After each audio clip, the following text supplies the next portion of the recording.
Bitcoin just had a huge...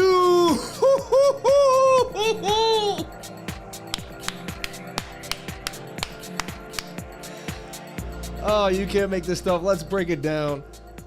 It's one of those days, baby. It's one of those days. Bitcoin 20,670 just did one of those. That's why you do not trade. Look, people are like, I'm going to open a long and a short on both sides. They know you're going to do that. And look, they just liquidated both people on both sides.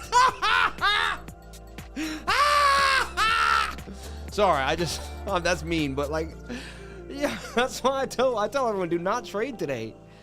Worst day of your life to trade.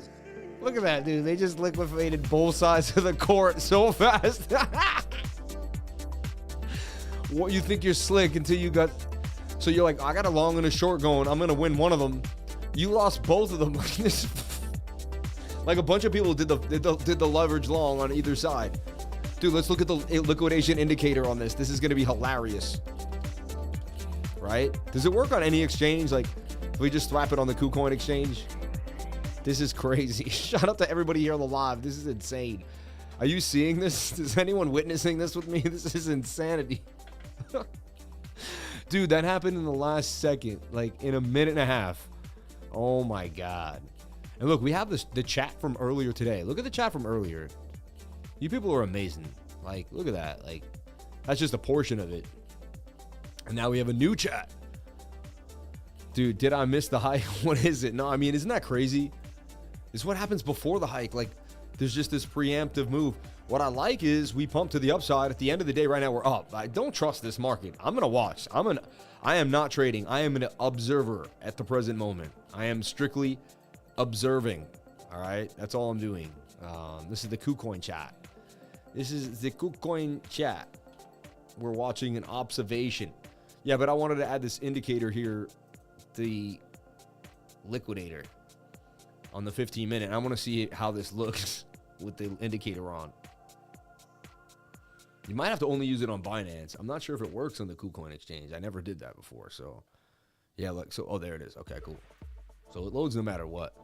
So it's showing you where the all the longs are 100x, right? And if you right click it, you can see what it means. So it's like, so look, input. So the gray are 50x shorts, the yellow are 100x shorts, and the, you know, the blue. The further away, so, and so you can just assume like these are the 100x's, these are the 100x's. All right. So they definitely went and got everyone who 100x. Like if we look here, they definitely went and got everybody who are 100x right there. They got all the 100x people that thought they were sweet, and some 50x people. See that? Then they went up and got everyone up here that 100. You know, just so that's why you don't do 50 or 100x leverage. Like they just crushed both sides. Like anyone who leverage trades, to me, like, you know, if you use it sparingly and properly, even then I think it can kind of suck you in too much. So I'm always wary of it. That's why I don't even think it's a good idea even a little bit. Even the 3NL, 3S tokens, like they're treacherous. If, you know, I was playing one last night. I told my story today. It's insanity. Well, look at this. This is what you're going to get on Fed Day. And this is why it's good practice to watch this occur. Let's take a look at the DXY taking a meltdown to the downside. Beautiful, beautiful thing. Look at this, the DXY. And we were talking about one way or the other, and we were hoping for a dump. Why? Because we were high on the 15-minute. You get it? And the 15-minute, we were expecting this dump. Now, I thought hopefully we would just, I mean, not hopefully, I figured we would just come down here, but this dump is beautiful. This is what we're talking about. And you can see something's going on in the market. People are losing faith in the dollar. And I talked about this over and over again. And look, when you look at it, it's actually a triple top. I mean, you can see there was clear heavy resistance zone here, and we talked about it. But just to kind of put it into perspective, 1, 2, 3, right? And lo and behold, we are dumping to the downside. We could easily whipsaw back up. I'm not, but this is a massive dump. Like, this is a massive sell-off. This is going to propel Bitcoin to the upside for sure. And Bitcoin just getting a move. I mean, and you can't predict this stuff. Like, look, 7-minute is pinned. The only way you could have played this is the 7-minute. Let's take a look at our Bookmap, and we'll talk about it. And look at the shorts just getting absolutely obliterated. Dude, it's heating up before we even get into the Fed meeting. So it seems like we're going to get the 75 basis points. People know what's going to happen now. It's been leaked. This is what happened right before the meeting. People know. Because the person who tells the meeting tells the person who tells the person. And eventually there's someone who can't keep their mouth shut. And they look at some guy and they're like, and it's like a wink or the guy can look at the guy and he's like, and he knows the guy for years. They've been friends. And the guy looks at him and he's like, I'm not supposed to. And he's like, yeah. And the guy's like, yeah. Like they don't even have to talk. Like the guy walks up to him and he's like, and the other guy's like, so it's like this. No, this is what happens. First guy walks up. They look at each other. They act like they don't see each other at first. Look away. So the first guy looks away. Next guy looks away, right? But then they like slowly realize they're coming closer to each other, and the guy looks at him and he's like, and he has to look. And he's just saying like, can you just show me something? And the guy looks down. He's like, no, I can't. I just can't. But then he looks up and they make eye contact again. And the guy's like, he may not make that sound, but he's like, and the other guy's like, and then eventually they'll lock in and he's like, and then this guy eventually just like, yeah. And he's like, is it? And he's like, and then he's like, and then they just walk away. And then that guy runs and he's like, yeah. Rate hike 75. Sell, you know. And you know what I mean? They know each other too well. They're all around each other. The information is flowing. And just by looking at the two of each other, like they'll pressure each other with a look. And the guy's eventually going to have to do, you know. Does anyone know what I'm talking about? He makes that sound. No, he does. He's like, oh my God. Beautiful move for Bitcoin, holding 20,700. And again, I'm not going to even talk about trying to predict the rate hike date. You know. Beautiful. This is what I like to see now is I've been predicting the dump for the dollar, and the dollar continues to move to the downside. You can even see this as a bit of a shoulder head and a right shoulder. If we flip it to the 5-minute, I mean, that's legit, and that's an M pattern there. M called it, right? Show me the chats, and I'll show you the news. The M pattern on the dollar, but that is a massive sell-off on the dollar.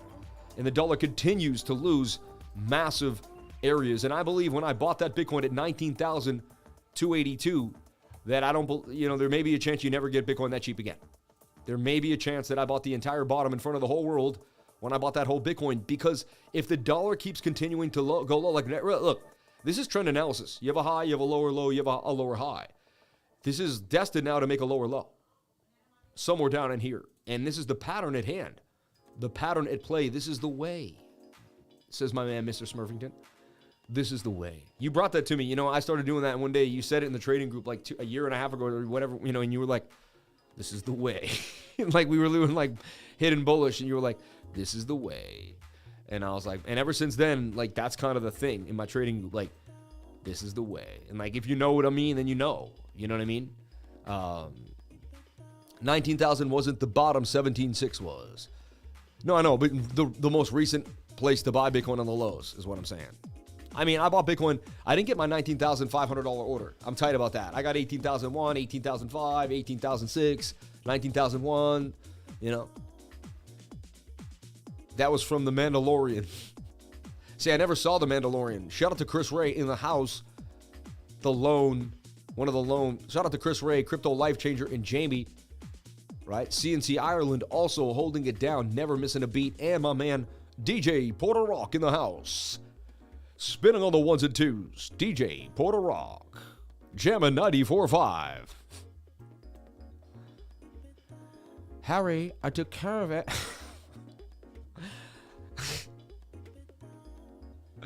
Like, we have no food, we have no money for rent, our pets' heads are falling off. I can't believe it. What? How the hell does he know that I got gas? Dear Gasman, sorry, went to Aspen, you know. What? What? How the hell does he know that I got gas? Oh my gosh. I'm sorry, man. I was such a sucker for that movie when it came out. I was like 13 or 12 or something, and it's just like, it's been embedded in my immature mind forever, you know. And like the really beautiful lady sitting there, and she's like, I think she's got like a lollipop in her mouth, and she's waiting for the cat, and he's like, what kind of accent is that? He's like, and he's like, England? And she's like, Austria. And he's like, let's put another shrimp on the barbie. Good day, mate. Oh my gosh. Anyway, sorry. I just, I'm trying to entertain. I'm attempting to entertain you.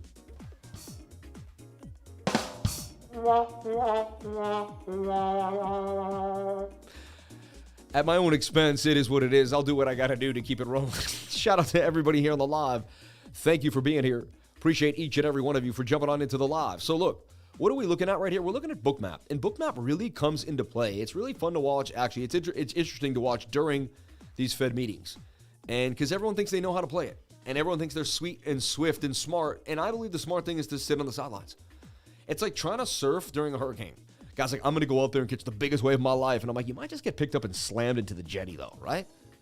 He's like, well, I'm going to short and long it at the same time and see what happens. I'm sorry, but people are saying that in my trading group, and I'm not trying to make fun of everyone. But, like, I say, like, it could be good. It could be done. I do that when I'm, like, sideways with no Fed meeting, and there's an if, and, or but situation. I might do a short and long, right? But I won't short and long a Fed meeting. It's just not a smart thing to do. This was a symmetrical triangle, which was going to break up or down either way.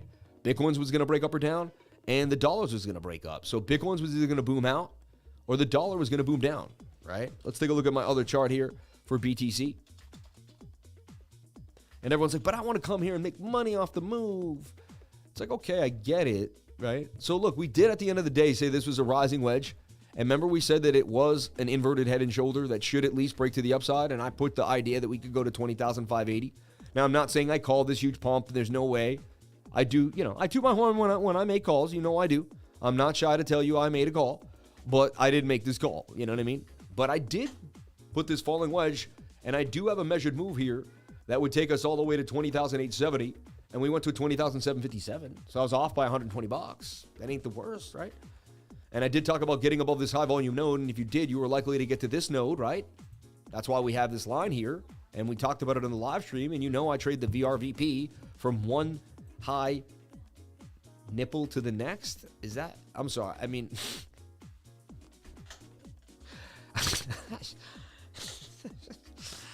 I can't.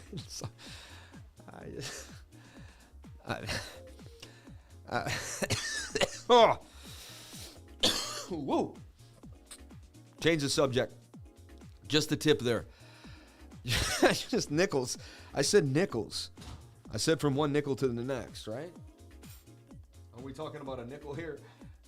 A nickel or a dime. It stays fine. So look, we're going to talk about something really quick.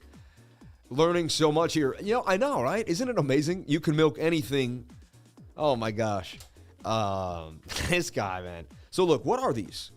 You know, every once in a while, your shirt just doesn't seem to have the go-ahead. It doesn't have the stay power, right? And it's because you don't have the right shirt stays in there, right? So you go to Brooks Brothers and you get 14 karat, 24 karat gold shirt stays, if possible. Now, I probably can't even put these in, right? But if I could, it would be awesome. I think they're right. They go, oh, there they are, right there. This is a tough thing to do by yourself. I think it can be done, though. Can it? I don't know. And you're like, why is he doing this? Well, because a lifer sent these to me. You're like, what a pompous dude.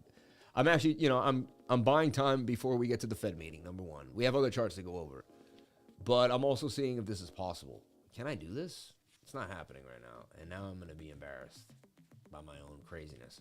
But a lifer sent this to me. Like, he was like, yo, you can have these. You know, I have them, whatever. Like, I don't even wear them. And I was like, really? Like, that would be amazing. And he's like, yeah, man, just take them. Like, and he sent me Brooks Brothers shirt stays. However, I'm having a really tough time, like, figuring out where they go in. You know what I mean? I swear there's, like, a notch right there. All right? I feel like I have to go look. But can I just, like, power through? No, that's not going to happen. Maybe I need the little one. You know what I mean? Maybe I need the small one. My whole thing is this. Like, you show up somewhere with gold. No one can see these, by the way. Like, nobody knows they're there. You know, they're sitting in there and you're just chilling on the low. Nobody has a clue that they're in. But the point of the story is you know they're there. And if, especially when they're given to me by somebody. Hold on. This is insanity. Can I, hold on. If I switch the screen, I might be able to see for myself what's going on. How do these go in? Can't we get Gina on set here? Gina, aren't you on set? I mean, there's a pocket right there. Why aren't they going into the pocket? There's a pocket right there. They see it. You know what I mean? But it seems to be soaked. Maybe these don't have that.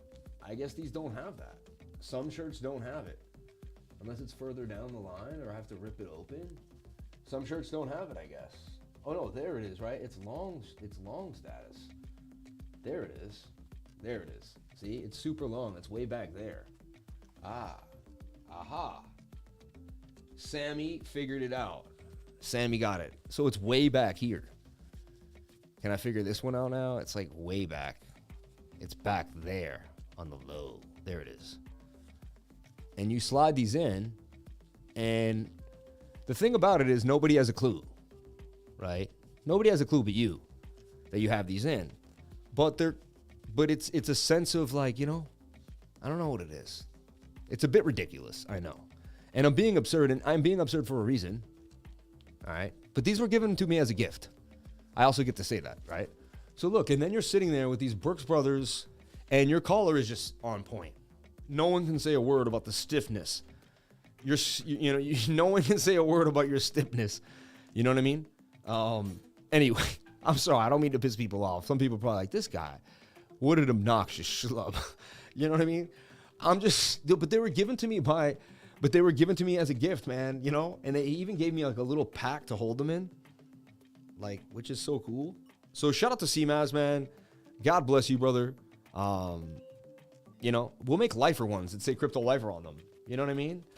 And it's just like, yo, I got it. Now, the thing, what you don't want to do is take the shirt off and bring it to the dry cleaners. You'll never see these again. You know what I mean? And you have to buy them again, right? So I'm being ridiculous. I know. I'm sorry. It's Fed meeting day, man, and a lot of craziness is going on. So let's take a look at Bitcoin and what's going on. Let's look at the smaller time frames. You know what we have to do? Let's look at the smaller time frames, the 30-second chart, and let's just break it down. So we double top so far, but a double top can also be a bit of a ascending triangle over here. And this could break us to the upside. So let's watch and let's have some fun. Does the Fed meeting continue to get dovish? What are they going to say? What are they going to do? What is going down? And it's only a matter of time. We will find out in 10 minutes. Time is ticking. Time is ticking. Federal Reserve meeting coming soon. I got it for you live. You know I'll bring it to you live. You know I'll bring it to you live, baby. Live and in chive. Does that make sense? Anyway, live with your chive. Chive tea, of course, right? Because I know you're not coffee drinkers over here. You guys like your coffee. You like your chai tea. But this is where we're going to watch the Fed meeting here live in commentary. We're going to have the Bitcoin chart up at the same time, and we're going to be ripping, having a blast, doing what we do. Maybe I'll put it over here. I can bring this smaller. We don't need this really big today, right? And we can swing this over here. We can have the Fed meeting right here, and we'll be ready to rock, right? And we can kind of jump back and forth into watching this, watching that, watching Bookmap, and we're going to have a blast like we always do. We're getting ready for this Fed meeting. Get excited. People have already been liquidated on both sides of the court. I told people to be careful. So many people probably, and again, I'm not a financial advisor. Nothing I say and do should be taken as financial advice, but a lot of people would have benefited from sitting on the sidelines and not forcing themselves into a trade. But so many people feel like they have to trade Fed Day. They think so much amazing this is going to happen that they have to trade Fed Day. I mean, I guess people that longed Bitcoin are super happy right now. So some people were rewarded for it. They're like, you know what? Now, I longed Bitcoin at 19,282, so I'm still long. So I'm a pretty happy guy right now. Like that was awesome, I'm excited. That was great. Let's see if we can stay inside this channel as we begin to respect this upper momentumous line. And honestly, remember, we talked about these diagonal trend lines again, right? And look, I mean, we fell block resistance, fell back below, got above. Now we can use that as a support line. And this is how we made that other triangle in the first place. We did call a reversal this morning. We showed there was an inverted head and shoulder. Show me the charts and I'll show you the news. But who would have thought they would have come and liquidated everybody first? What a move. What a move. What a move. And they brought it down to about 20,129 before shredding everybody back to the upside. And then everyone that jumped into the short, let me explain what happened. People don't really, I like to tell the story because there's a story behind here. Shout out to everybody here on the live. Thank you for the 719 people on the live. You people are unbelievable. May God bless each and every one of you. Announced at 2, but the meeting at 2:30. You don't have to trade every day or need 3 or 4 good trades a week. Yep. Boom, boom, boom. Shout out to the relentless dedication and unmasked work ethic of this beast of a coach the Lord has blessed us with. Hit the likes. We watching the GOAT, man. God bless you, man. You're a GOAT. Thank you. May God bless you and yours, man. I may not be here tomorrow, so I'm going to take the love today. Thank you so much for the love. Thank you for the $4.99 super chat. May God bless you and yours. Shout out to CNC Ireland. May God bless you and your family for your undying support to me and my family. From my family to yours, all the way to Ireland from Boston. From one Irish family to the next. May God bless you and yours. Thank you, dear Lord, for every time you show up. CNC Ireland. Everybody, please give CNC Ireland a big round of applause for being one of the greatest people here.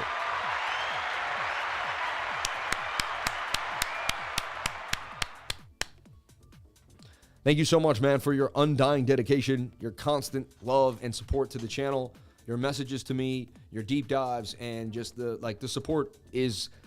I mean, it's people like you that make it very, very awesome for me to wake up every day and for me to believe that we're doing the right thing. So thank you so much for everything.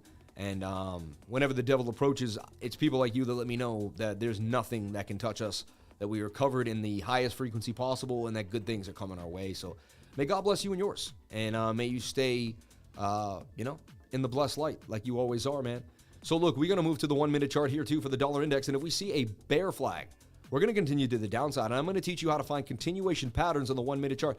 This is how to trade something if something is just, ripping or dipping in your face and you're not sure what's going on, okay? So look, right now, you expect this to dump the length of the pole, and that's just the story morning glory, all right? That would take the dollar back to 110.10. I like that, right? Nice little move. One day in your trading group, already up 120%. Look, one day in your trading group, already up, hold on. Yo, send that to the testimonial, man. I know you've only been in one day, but it's been my first day, and I'm already up 120%. Be like, we'll see how this goes, and I'll update this testimonial as I continue. But you can go here to testimonials, and everyone can have free reign to write in here. I'm gonna post your comment in there because it's just so beautiful. Let me read it again. One day in your trading group, already up 120%. May God bless you and yours, man. How can I join the trading group? It's so simple, everybody. Jump in today, right now if you want. You can jump into the trading group by hitting the link.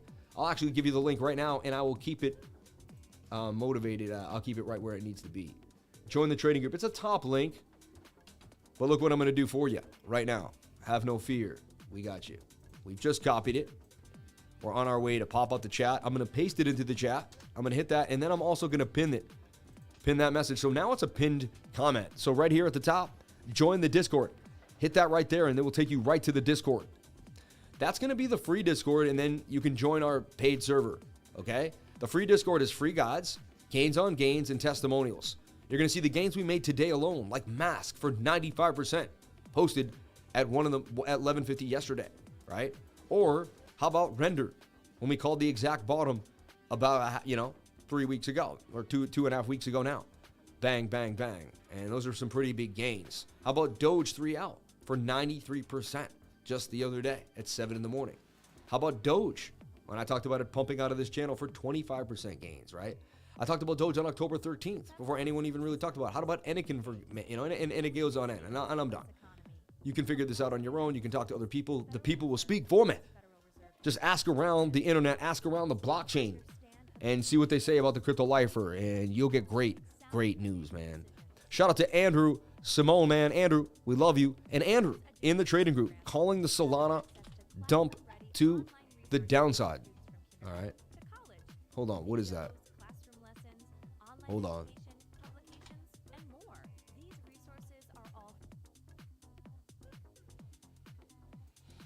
They're running commercials now over here.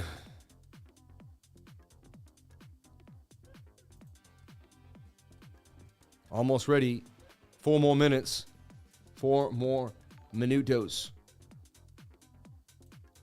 I made 80% of my sleep on mask. Thank you, Lifer. Love you, bro. Shout out to Ace PR. Making 80% in his sleep. That goes to the testimonials. Boom. Thanks for Sushi Up. 300%. Love it, man. Yo, my man, yo. Shout out to Andrew, man. I love you, bro. You deserve it. Man, helping your parents out, being a good man, working hard. Dude, may God bless you and yours. I hope your meeting with me has changed your life as much as it's changed my life. You're a blessing to have in the group. You're an awesome person. Love always in all ways, my man. Sorry, I just had to, man. Thank you so much. It's just been a blessed day, and I'm spreading the love. I'm feeling the love. And, so far, so good. Things seem to be going our way. You know what I mean? Shout out to Crypto Life Changer in the house, man. God bless you for being here. Shout out to everybody here. I want to use my 500 margin borrow coupon, but I'm so afraid. I lost all on hand and afraid to restart. No money to cover it in law. Be careful, man. Learn how to turn $5 into $10. Shout out to Mikey Hoddle in the game, man. God bless you, Michael. Thank you for being here. Have a great day, Life Changer. Cryptoholic Love 35 up in the house. But I will love you, Sam. Shout out to Jose Oliveira. Don't worry, Jose. Whatever God wants you, wherever you're supposed to be, you'll be. If you're supposed to be in my trading group, you are. If you're on your, whatever your path is, I'm pretty sure you're going to find it, and you're going to be there on your way. So, yeah, just like I'm on my path, and you're on yours. And so may God bless you and yours, man. May God bless you and yours. So let's talk about that Solana, all right? Earlier last night, my man called a nice dump on Solana. Let's just talk about it right here. And you can see the shoulder, head, and shoulder, and he had this rising wedge, and he was like, looks like it's going to dump. He called this beautiful dump to the downside. Shout out to Andrew Simone. Boom. Of course, I mean, we got the reversal back to the upside, right? So, that's why you take your profitos at a point of control. Just like you would if you were coming all the way up. You would sell at a point of control or a high volume node. Look, Solana's going to stall out around here. Why? That's your high volume node. Bing. So you can trade down, you can trade up. I'm going to teach you how to use this VRVP on the right side. I call it the VRVP. Other people call it the VPVR. Why do I call it the VRVP? Because if you hit here and you type in VR, it's called the Visible Range Volume Profile, is it not? So I just go by what it's called. I don't know, Here it is called the Volume Profile Visible Range Like. I get it. And I guess that someone just flipped it. But I believe the default indicator is the Visible Range Volume Profile. And it's showing me exactly that. The visible range of the volume in a profile setting. And what does that mean? It's just showing me who's buying and selling on the right side of my screen so I can see the levels where we would be coming in and out of on price action.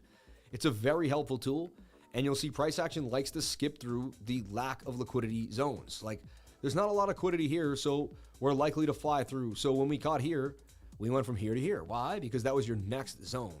So when we left these two nodes here, sticking out, we skipped. And, you think we might go there, but this is a lot bigger. So we're going to go find the biggest meat. Then we stay there for a little while. Then we boom up to this one. Then when we fell quickly. And then we bounce back up fast. Boom, boom, boom, boom, boom. Understanding how to trade the VRVP because that's where the areas of liquidity are, and that's how fast and furiously you'll fly. We call these gap up. That's how you gap up to the next section. All right? There's always so much to teach. I already taught for 2 hours straight today, and we can continue to do it. I love each and every one of you for being here.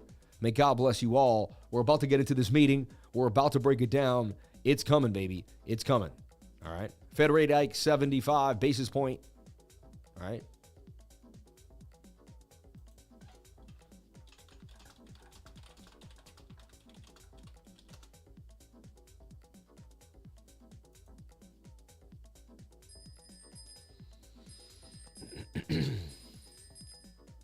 Alert on woo. He's got an alert on the woo.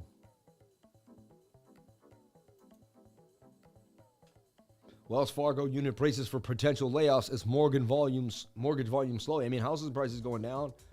That makes sense. You know what I mean? Sam, my man. Appreciate you, brother.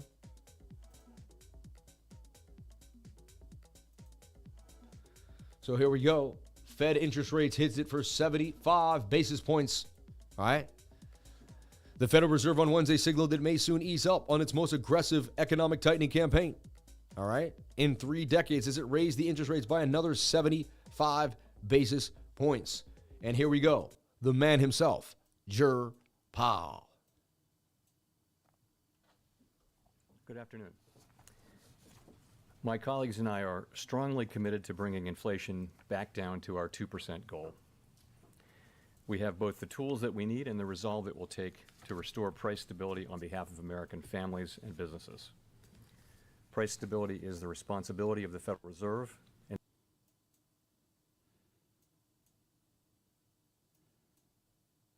serves as the bedrock of our economy.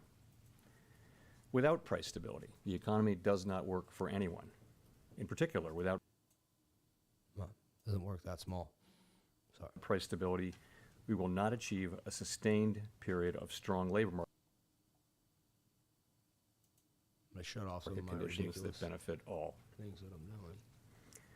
Today, the FOMC raised our policy interest rate by 75 basis points, and we continue to anticipate that ongoing increases will be appropriate. We are moving our policy stance purposefully to a level that will be sufficiently restrictive to return inflation to 2%. In addition, we're continuing the process of significantly reducing the size of our balance sheet. Restoring price stability will likely require maintaining a restrictive stance of policy for some time. I will have more to say about today's monetary policy actions after briefly reviewing economic developments. The U.S. economy has slowed significantly from last year's rapid pace. Real GDP rose at a pace of 2.6% last quarter, but is unchanged so far this year. Recent indicators point to modest growth of spending and production this quarter. Growth in consumer spending has slowed from last year's rapid pace, in part reflecting lower real disposable income and tighter financial conditions. Activity in the housing sector has weakened significantly, largely reflecting higher mortgage rates. Higher interest rates and slower output growth also appear to be weighing on business fixed investment. Despite the slowdown in growth, the labor market remains extremely tight, with the unemployment rate at a 50-year low, job vacancies still very high, and wage growth elevated. Job gains have been robust, with employment rising by an average of 289,000 jobs per month over August and September. Although job vacancies have moved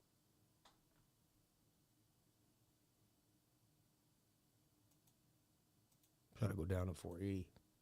below their highs, and the pace of job gains has slowed from earlier in the year, the labor market continues to be out of balance, with demand substantially exceeding the supply of available workers. The labor force participation rate is little changed since the beginning of the year. I'll take Bookmap down. Inflation remains well above our longer-run goal of 2%. Over the 12 months ending in September, total PCE prices rose 6.2%, excluding the volatile food and energy categories. Bitcoin's about to Core pump PCE prices rose on this 5.1%. stochastic, see? And the That's what it recent says. inflation Let's see what data, happens. again, have come in higher than expected. Price pressures remain evident across a broad range of goods and services. Russia's war against Ukraine has boosted prices for energy and food and has created additional upward pressure on inflation. Despite elevated inflation, longer-term inflation expectations appear to remain well anchored, as reflected in a broad range of surveys of households, businesses, and forecasters, as well as measures from financial markets. But that is not grounds for complacency. The longer the current bout of high inflation continues, the greater the chance that expectations of higher inflation will become entrenched. That doesn't mean anything. The Fed's monetary policy actions are guided by our mandate to promote maximum employment and stable prices for the American people. My colleagues and I are acutely aware that high inflation imposes significant hardship as it erodes purchasing power, especially for those least able to meet the higher costs of essentials like food, housing, and transportation. Of course, you're killing people that can't get We are more highly money. attentive to the risks that high inflation poses to both sides of our mandate, and we're strongly committed to returning inflation to our 2% objective. At today's meeting, the committee raised the target range for the federal funds rate by 75 basis points. And we are continuing the process of significantly reducing the size of our balance sheet, which plays an important role in firming the stance of The monetary charts policy. say we pumping. So you see that. With today's action, we've raised told you interest we want rates to pump, by right? 3 3/4 percentage points this year. We anticipate that ongoing increases in the target range for the federal funds rate will be appropriate in order to attain a stance of monetary policy that is sufficiently restrictive to return inflation to 2% over time. Financial conditions have tightened significantly in response to our policy actions, and we are seeing the effects on demand in the most interest rate sensitive sectors of the economy, such as housing. It will take time, however, for the full effects of monetary restraint to be realized, especially on inflation. That's why we say in our statement that in determining the pace of future increases in the target range, we will take into account the cumulative tightening of monetary policy and the lags with which monetary policy affects economic activity and inflation. At some point, as I've said in the last two press conferences, it will become appropriate to slow the pace of increases as we approach the level of interest rates that will be sufficiently restrictive to bring inflation down to our 2% goal. There is significant uncertainty around that level of interest rates. Even so, we still have some ways to go, and incoming data since our last meeting suggests that the ultimate level of interest rates will be higher than previously expected. Our decisions will depend on the totality of incoming data and their implications for the outlook for economic activity and inflation. We will continue to make our decisions meeting by meeting and communicate our thinking as clearly as possible. We're taking forceful steps to moderate demand so that it comes into better alignment with supply. Our overarching focus is using our tools to bring inflation back down to our 2% goal and to keep longer-term inflation expectations well anchored. Reducing inflation is likely to require a sustained period of below-trend growth and some softening of labor market conditions. Restoring price stability is essential to set the stage for achieving maximum employment and stable prices in the longer run. The historical record cautions strongly against prematurely loosening policy. We will stay the course until the job is done. But still, the Stokes were low. To conclude, But it is we the understand that our 30-second actions chart. affect I don't trade the communities, families, 30-second and chart. businesses So across anyone the who's saying country. anything, I don't trade the 30-second. Everything we do Give me is a in break. service to our public mission. All right. I would never We at the advise you. Fed will do everything we can to achieve our maximum employment and price stability goals. Thank you, and I look forward to your questions. Wow, he went light. He went light. He went extra light today. Thank you. Colby Smith with the Financial Times. On the need to slow the pace of rate increases at some point, is a downshift contingent on a string of better inflation data specifically between now and, let's say, the December meeting? Or is that something that the Fed could potentially proceed with independent of that data, given the lagged effects that you mentioned? So a couple things on that. Looks like we'll reverse all the way back We do up. need See to this? see inflation coming down I wouldn't be surprised decisively, if we and pumped good all the way evidence back of up. that would be a series of down monthly readings. Of course, that's what we'd all love to see, but I've never thought of that as the appropriate test for slowing the pace of increases or for identifying the appropriately restrictive level that we're aiming for. Hit that like button, everybody. Don't forget. We need to bring our policy stance down to a level that's sufficiently restrictive to bring inflation down to our 2% objective over the medium term.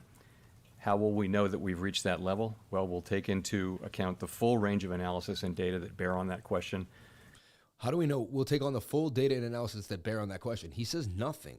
He uses words that just refer to another thing that he never actually finishes saying anything about. It's not even his fault, but he skates through all Guided this. by our assessment of how much financial conditions have tightened. He teaches me how to answer a question without answering it. He's actually really good at it. Like, he's a pro. The effects that tightening is actually having on the real economy and on inflation, taking into consideration lags, as I mentioned.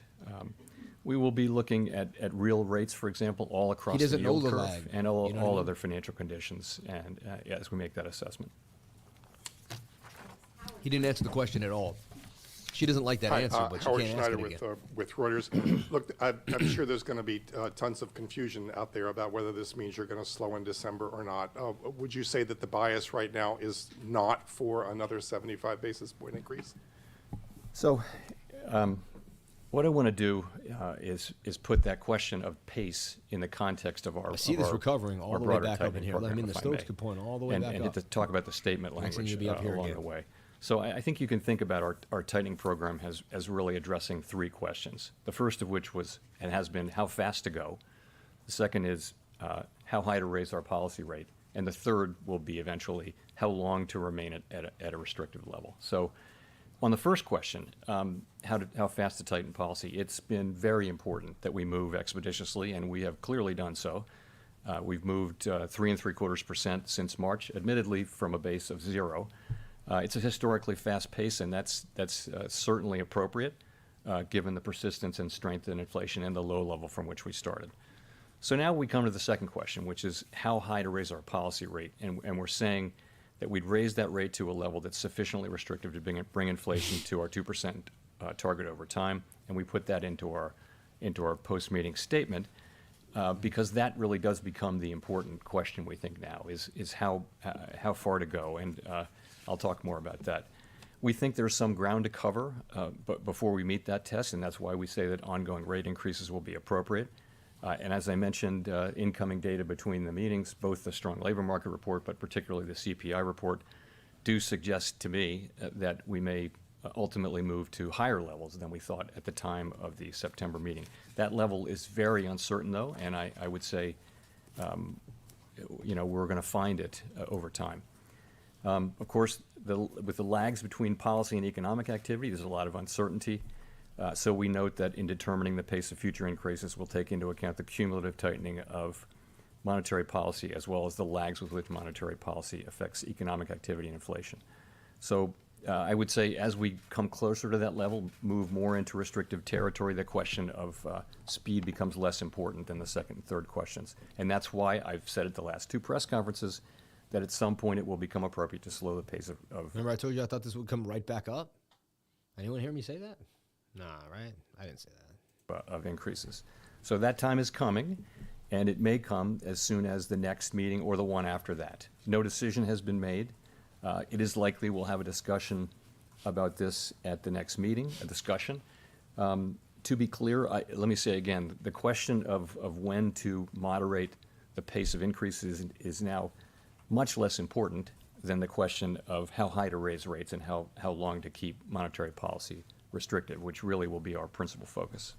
If I could follow up on that, to what degree was there an importance or weight given to a need to signal this possibility now, given all the concerns really around the globe about Fed policy sort of driving ahead and everybody else, dealing with their own stress as a result? Well, I think I'm pleased that we have moved as fast as we have. I don't think we've over-tightened. I think there's very difficult to make a case that our current level is too tight, given that inflation still runs well above the federal funds But you couldn't rate. do anything no matter how tight you went, baby. I think that at Come this on, meeting, the last two meetings, as I've mentioned, I've said that there would come a point, and this was a meeting at which we had a discussion about what that might mean, and we did discuss this, and as I mentioned, we'll discuss it again in December. But there's no, I don't have any sense that we've over-tightened or moved too fast. I think it's been good and a successful program that we've gotten this far this fast. Remember, though, that we still think there's a need for ongoing rate increases, and we have some ground left to cover here, and cover it we will. Sure you will. Wow, the way he said that was kind of weird. Nick Tamaros of pretty the Wall bearish. Street Journal. Chair Powell, core PCE Chair Powell. inflation on a 3 or 6 month annualized basis and on a 12-month basis has been running in the high fours, Nick from the Wall Street Journal. Chirp out. close to 5%. Is there any reason to think you won't have to raise rates at least above that level to be confident that you are imparting enough restraint to bring inflation down? So this is the question of does the policy rate need to get above the inflation rate? And I would say there are a range of views on that. That's the classic Taylor principle view. But I would think you'd look more at a forward, a forward-looking measure of inflation to look at that. But Which is what? I think the answer is we'll want to get So now you wanna the see if policy Bitcoin can rate stay to a in a level flag where here. it is where the real interest rate is So now you positive. We will flag want to this do out. that. If it I stays do in the not think of it flag. as the single and only touchstone, This though. is gonna I think continue. you put some weight on that. You also put some weight on rates across the curve. Very few people borrow at the short end of at the federal funds rate, for example. So households and businesses, if they're very meaningfully positive interest rates all across the curve for them, credit spreads are larger, so borrowing rates are significantly higher. I think financial conditions have tightened quite a bit. So I would look at that as an important feature. I'd put some weight on it, but I wouldn't say it's something that is the single dominant thing to look at. If I could follow up, what is your best assessment or the staff's best assessment right now of the current rate of underlying inflation? I don't have a specific number for you there. So there are many, many models that look at that. And I mean, one way to look at it is that it's a pretty stationary object, and that when inflation runs above that level, for sure, substantially above for some time, you'll see it move up, but the movement will be fairly gradual. So I think that's what the principal models would tend to say. But I wouldn't want to land on any one assessment. There are many different, as you know, people who publish an assessment of underlying inflation. Thank you. Didn't answer the question. Hi, Chair Powell. Thank you for taking our questions. Chair Gina Powell. Smilek, New York Times. I wonder, do you see any evidence at this stage that inflation is or is at risk of becoming entrenched? Is inflation becoming entrenched? So It's. I guess I would start by pointing to expectations. So if we saw Look, there's a little flag longer-term here. expectations moving up, that would be very troubling. And they were moving up a little bit at the middle part of this year, and they've moved now back down. That's one piece of data. Shorter-term inflation expectations moved up 20,800. between the last meeting and this meeting, and we don't think those are as indicative, but they may be important in the wage-setting process. You're holding There's a high school of volume thought that node here. believes You hold that. this node, you're going So up. that's very concerning. I guess the other thing I would say is that the longer Cup we and have, we're handle. now 18 months into this episode of high Shabby, inflation, cup and handy. and we don't have a clearly identified scientific way of understanding at what point inflation becomes entrenched. And so, the thing we need to do from a risk management standpoint is to use our tools forcefully but thoughtfully and get inflation under control, get it down to 2%, get it behind us. That's what we really need to do and what we're strongly committed to doing.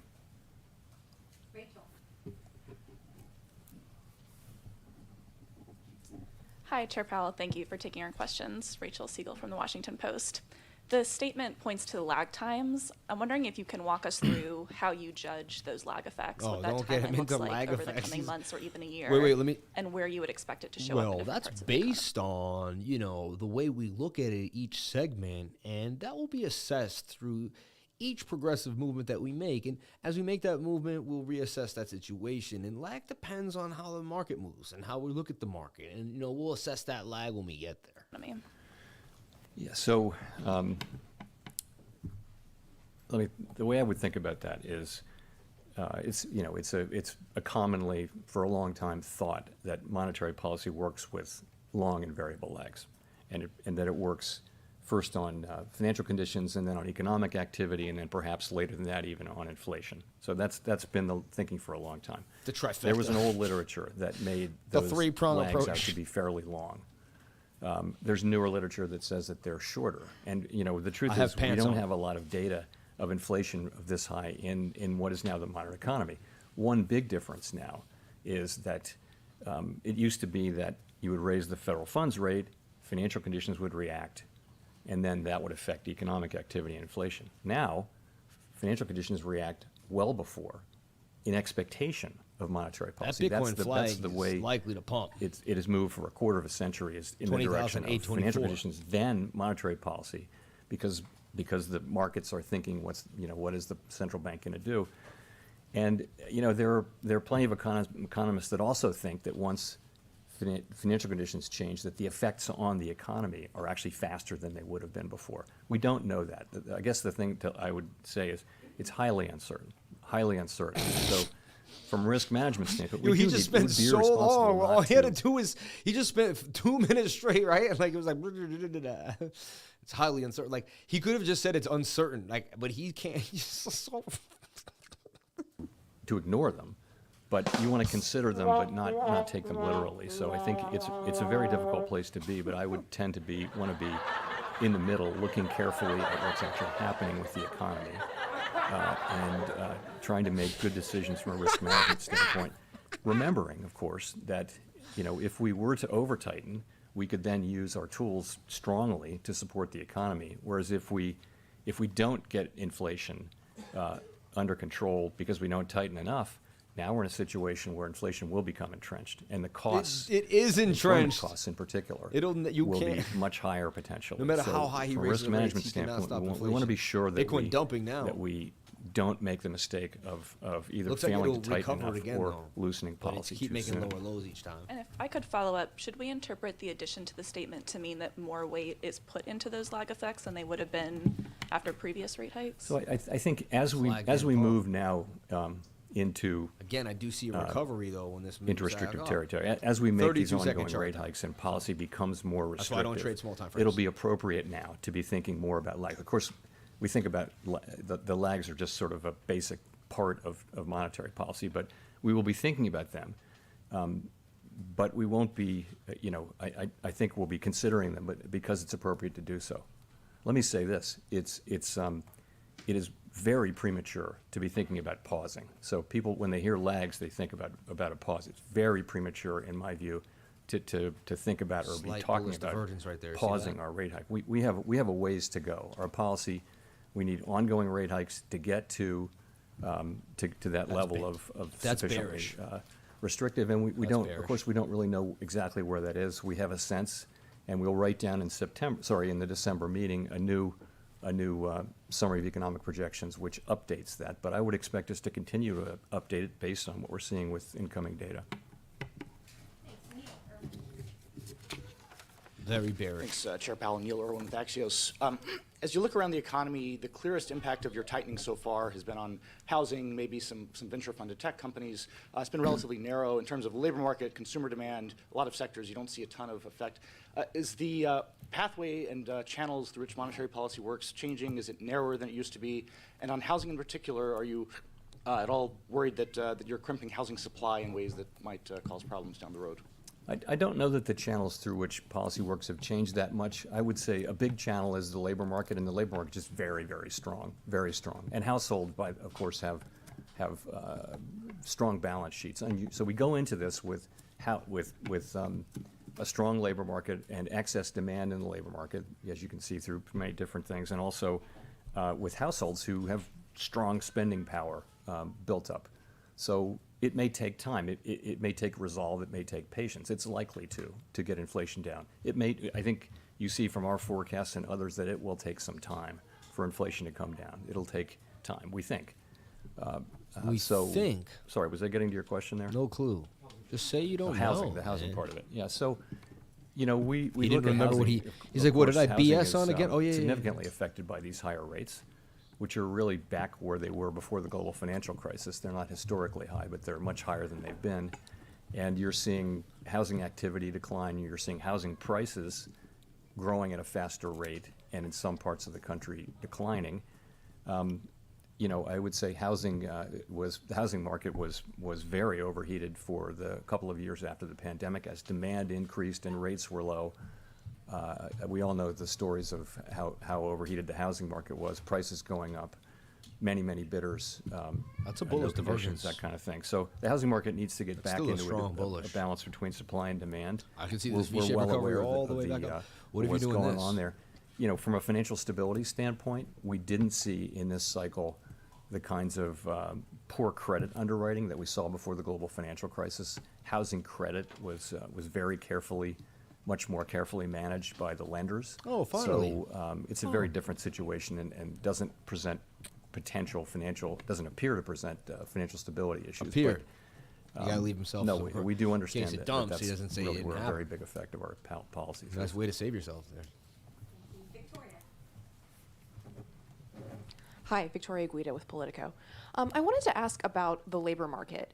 You mentioned early on again that job openings are very high compared to available workers, and I'm just curious to what extent you do and don't draw a signal from that. So, for example, if wage growth is slowing and if maybe the unemployment rate starts to tick up, will that make you sort of decrease your focus on job openings? What do you see? Are wages what's really important? How are you thinking about the labor market as it relates to inflation? So we talk a lot about vacancies and the vacancy to unemployed rate, but it's just one. It's just another data series. It's been unusually important in this cycle because it's been so out of line. But so has quits, so have wages. So we look at a very wide range of data on the labor market. So I'd start with unemployment, which is typically the single statistic you would look to, is at a 50-year low, 3.5%. We're getting really nothing in labor supply now. We had, I think, a very small increase this year, which we had really thought we would get that back. Most analysts thought we would get some Thank you, Johnny labor supply Thomas. coming in. Appreciate you, brother. You mentioned wages, so I guess I would characterize that as sort of a mixed picture. It's true with average hourly earnings. You see, Don't forget to I hit would that call it like button, flattening everybody. out at a level that's Hit well that like above button. the I level appreciate that would it. be Get us all the way up to consistent the likes and the over time with watchers. 2% 800 people on the inflation, live stream, 463 assuming a likes. reasonable productivity. There with the ECI reading this week, again a mixed picture. The headline number was a disappointment. Let's just say it was high. It didn't show a decline. There's some rays of light inside that if you look at private sector workers, that did come down. The compensation did come down. But overall, though, the broader picture is of an overheated labor market where demand substantially exceeds supply. Job creation still exceeds, the sort of the level that would hold the market where it is. So that's the picture. Do we see? We keep looking for signs that sort of the beginning of a gradual softening is happening. And maybe that's there, but it's not. It's not obvious to me because wages aren't coming down; they're just moving sideways at an elevated level, both ECI and average hourly earnings. We want to see. We would love to see vacancies coming down, quits coming down. They are coming down. Vacancies are below Thank you, Jay Bella. their all-time high. I see you, but, baby. I see you. Not by as much as we thought because, and that the data series is. I got you, volatile. We Crypto never take Talker. We any got one you. reading. Get this kid a We always splint look at, and some ice. 2 or 3. His finger hurts. So it's a mixed picture. We got you, baby. Send him to the I don't nurse. see the case for Send him to the real nurse's softening office. just yet, but we look at. I guess as I just showed you, we look at a very broad range of data on the labor market. So do you see wages as being a significant driver of inflation? Hey, I I get no think respect wages over here. I get have no an effect respect. on inflation, and inflation has an effect on wages. I think that's always been the case. There's always a going back and forth. The question is that really elevated right now? I don't think so. I don't think wages are the principal story of why prices are going up. I don't think that. I also don't think that we see a wage price spiral. But again, it's not something you can, once you see it, you're in trouble. So we don't want to see it. We want wages to go up. We just want them to go up at a level that's sustainable and consistent with 2% inflation. I feel you, Peter. And we do think that given the data that we have, that this labor market can soften without having to soften as much as history would indicate through the unemployment channel. It can soften through job openings. Thank you for hitting that like button, baby. We think there's I see you. room for that, but we won't know that. That'll be that'll be discovered empirically. Jerome has the charisma of a space rock. Oh, man. Thank you so much. Kayla Tausche from CNBC. Earlier last month, the United Nations warned that there could be a global recession if central banks didn't change course. The new UK Prime Minister warned of a profound economic crisis there. Ooh, and I'm wondering how the Fed is weighing international developments in light of I like this. a very strong economy here in the U.S. that would seem to be bucking those trends. Bucking those trends. So, This, of I course, like, we bucking keep the trend. I close like tabs it. on economic This is hot. developments and also geopolitical developments. What are you going to say that to are that, relevant Jerome? To the economy Sure, pal. abroad. We're in very frequent contact with our foreign counterparts, both through the IMF meetings and the regular meetings with central banks. Oh, so your that we have, and I had one backdoor this text weekend, messages. with many central bankers. So we're in touch with all of that. Not funny. So I guess it's clearly a time, difficult time in the global economy. We're seeing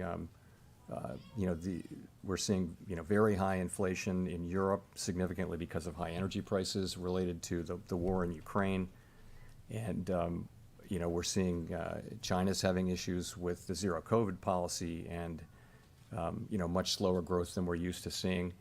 So we see those difficulties. The strong dollar is a challenge for some countries, but we take all of that into account in our models. We think about the spillovers and that sort of thing. Here in the United States, we have a strong economy, and we have an economy where inflation is running at 5%. Core PCE inflation, which is a really good indicator of what's going on for us, is the way we see it, is running at 5.1% on a 12-month basis, and sort of similar to We'll that send an on a ambulance 3, 6, right and away. 9-month basis. So we know that we need to use our tools to get inflation under control. The world's not going to be better off if we fail to do that. That's a task we need to do. Price stability. You're very welcome, stability Adam in the James. Thank you United for saying States thank you. Is God a good bless thing you and for yours. the global economy over a long period of time. Price stability is the kind of thing that pays dividends for our economy for decades, hopefully. Even though it may be difficult to get it back, getting it back is something that provides value to the people we serve. He said he doesn't give a damn long about the run. rest of the world, and he's doing what he has to do for America. Basically, I mean, he did at least answer Fed it has that way. acknowledged in the past that the tools that you have don't affect things like energy and food prices that stem from some of those conflicts overseas, and they're That's a some of bear the flag, biggest pain everybody. points for consumers. So as you pursue the current path that you've could outlined, dump down is there a risk that some 20,000, of those 200. prices simply don't come down? And lose my So we bigger don't pattern. directly affect, for the most part, food and energy prices, but the demand channel does affect them just at the margin. The thing about the United States is that we also have strong, in many other jurisdictions, the principal problem really is energy. In the United States, we also have a demand issue. We've got an imbalance between demand and supply, which you see in many parts of the economy. So our tools are well suited to work on that problem, and that's what we're doing. You're right, though. We don't, the price of oil is set globally, and it's not something we can affect. I think by the actions that we take, though, we help keep longer-term inflation expectations anchored, and keep the public believing in 2% inflation by the things that we do, even in times when energy is part of the story of why inflation is high.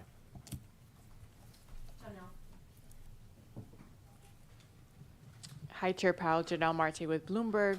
So the Fed is facing 2 more ethics-related incidents with the revision of the financial statements from President Bostic and President Bullard speaking at a closed event. So some senators, like Elizabeth Warren, are saying that this is a sign of greater ethics problems at the Fed. Could you talk about what this does to the public's trust in the bank and what the Fed is doing to prevent this kind of behavior from becoming Sure. So you're right. The public's trust is really the Fed's and any central bank's most important asset. And anytime one of the policymakers violates or falls short of those rules, we do risk undermining that trust. And we take that very seriously. We do. So at the beginning of our meeting yesterday, actually, we had a committee discussion of the full committee on the importance of holding ourselves individually and collectively accountable for knowing and following the high standard that's set out in our existing rules with respect to both personal investment activities Shoulder and external ahead and a possible communications. right shoulder there. And we've taken a number of steps, and I would just say we do understand how important those issues are. I would say that our new, There is a bullish our new, divergence, though. investment program that we have is up now and running, and, Thank you for that actually super it was chat. through that God bless you. The problems with President Bostic's disclosures were discovered when he filed his new disclosures. That's, we now have a central group here at the Board of Governors that looks into disclosures and follows them and approves people's disclosures, and also all of their trades. Any trade anyone has to make who's covered has to be pre-approved. And there's a lag. It has to be pre-approved 45 days before it happens, so there's no ability to game market. So it's a really good system. It worked here. And I think we all said to each other yesterday morning, we recommitted to each other and to this institution. So they were like, we can't fix the markets in trade. We have to make the trade and then fix the markets like 45 days later. To hold ourselves to the highest standards and avoid these problems. On the investigations that are pending? I don't. So, as you know, She wants to get to the dirty work. He won't get into that. referred, He floated right over that. matter concerning President Bostic to the Nice Inspector pump there General. on that Once divergence. happens, Can we get above 20,006? I don't. We just made it back I don't above this high discuss it with volume the node Inspector here. General with anybody. Likely It's to get just back up to the Inspector General 20,620. He has the ability to do investigations. We don't really have that. So that's what he's doing. Michael McKee from Bloomberg Television and Radio. Earlier this year, you touted the 3-month bill yield out to 18 months as the yield curve with 100% explanatory power. And you said, quote, if it's inverted, that means the Fed's going to cut, which means the economy is weak. That curve is only 2 basis points away from inversion now. So I'm wondering why you are so confident that you have not over-tightened, particularly given that rates work with a lag. Well, Oh. we Oh. do monitor the near-term forward spread. You're right. Oh. And that's been our preferred measure. We Oh, think hit him with the jab. Empirically, Hit him with dominates the ones that people tend to look at, which is 2s, 10s, and things like that. So it's not inverted. I did not express any violence at all. That was a And joke. Also, you have to look at why things, why the rate curve is doing what it's doing. It can be doing that because it expects cuts, or because it expects inflation to come down. In this case, if you're in a situation where the markets are pricing in significant declines in inflation, that's going to affect the forward curve. So yes, we monitor it. You're right, and that's what I would say. Oh, God. He didn't answer. Follow up. You Look, also he's like, you said didn't answer the several qu- meetings this guy's ago that the pissed. risk of doing too little outweighed the risk of doing too much. Is what you're trying to tell us today is that risk assessment has changed a little bit? Well, he's got him now. Because, like, if you... Well, what's happened is time has passed, and we've raised interest rates by 375 basis points. I would not change a word in that statement, though. I think until we get inflation down, you'll be hearing that from me. Again, if we over-tighten, and we don't want to, we want to get this exactly right, but if we over-tighten, then we have the ability with our tools, which are powerful, to, as we showed at the beginning of the pandemic episode, we can support economic activity strongly if that happens, if that's necessary. We could print money. On the other hand, if you make We the can mistake print in the more other money. direction, Isn't that what he just said? We and can print more money? you let this drag on, then it's a year or two down the road. 'Cause all they did was print a bunch of money. What does he mean? Inflation Like, behaving the way it our can. power, You're realizing that you our didn't ability to actually get it. print? You have to go back in. By then, the risk really is that it has become entrenched in people's thinking, and the record is that the employment costs, the cost to the people that we don't want to hurt, they go up with the passage of time. That's really how I look at it. So that isn't going to change. What has changed, though, you're right, is we're farther along now. What I'll tell you, there's a lag when you print money. And so what you don't realize is the money they printed during the pandemic those last 2 years, we still haven't seen the effect of it. It's just beginning. There's a lag when you print money in inflation. So if you see $7 gasoline and it goes back to $10 gasoline, don't be surprised because there's a lag. We haven't seen the full effects of the money they printed in yet. And he's thinking that, man, I'm telling you right now, see, he thinks there's a lag in what he does. There's a lag in inflation. You get what I'm saying? Look, there's that bullish divergence kicking in. And thank God this falling wedge broke to the upside. It didn't break to the downside. We jettisoned out of that. Can we get back above? But look, when you break the high volume, the POC, you go to the next high volume node, don't you? We were just talking about that. Fall back, fall up. Pretty crazy day for Bitcoin. I would not want to be trading leverage right now. You'd be getting rocked and loaded. It would be crazy. I think as we're farther aware of that, of course, and we look at it, and we've, but I would say that in terms of what the right way to think about inflation really is to look at the.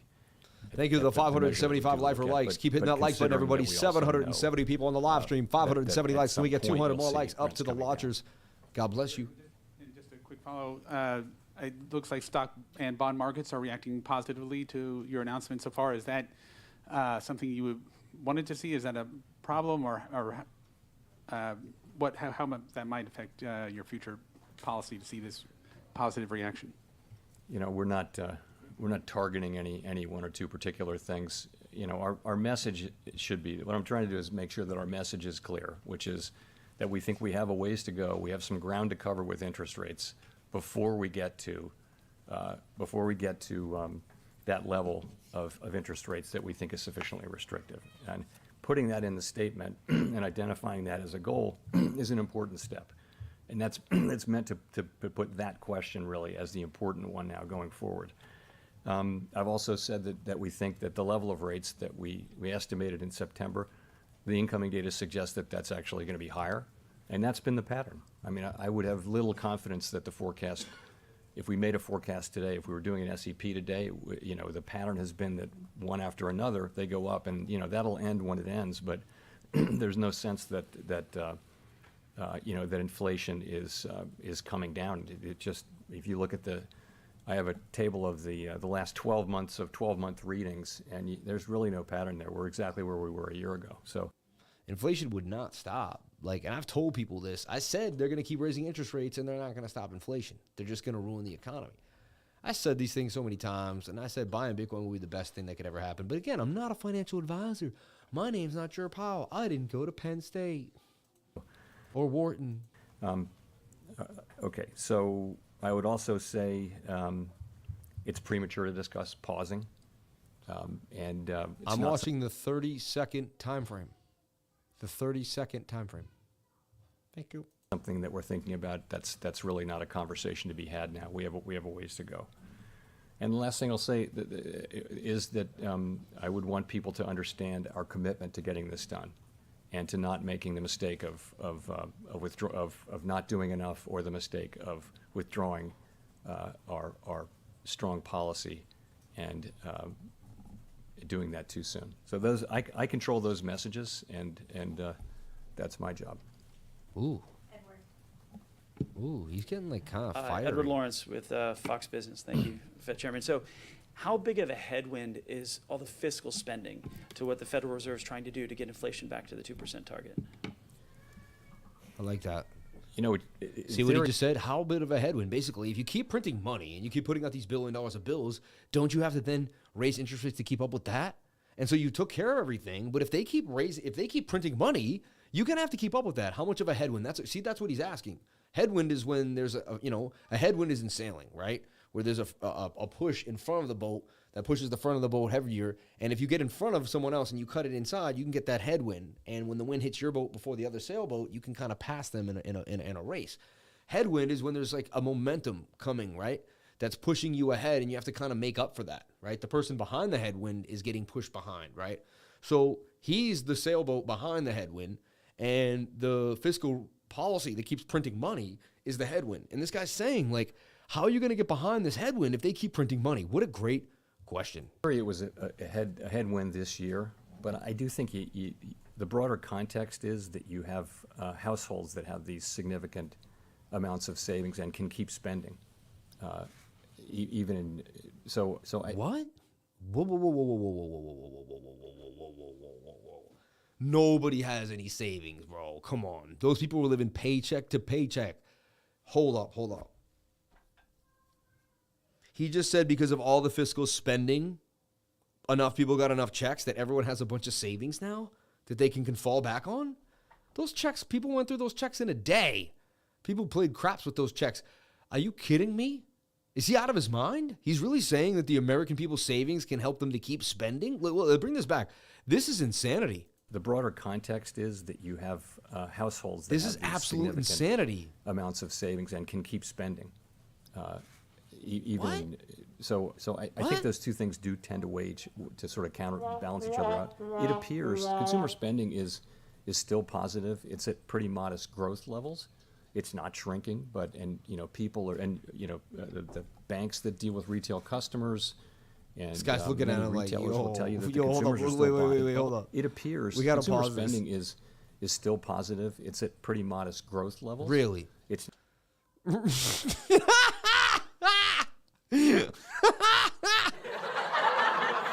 Yo. not shrinking, but people He's are, like, and, yo, the my banks man. that deal Yo, with my retail man. customers and Yo, my many man. retailers will tell you that the consumers are still buying and they're still they're fine. So I don't know how big the fiscal headwinds are, and they haven't shown up in the way that we thought they would in restraining spending. So it must have to do with the savings that people have.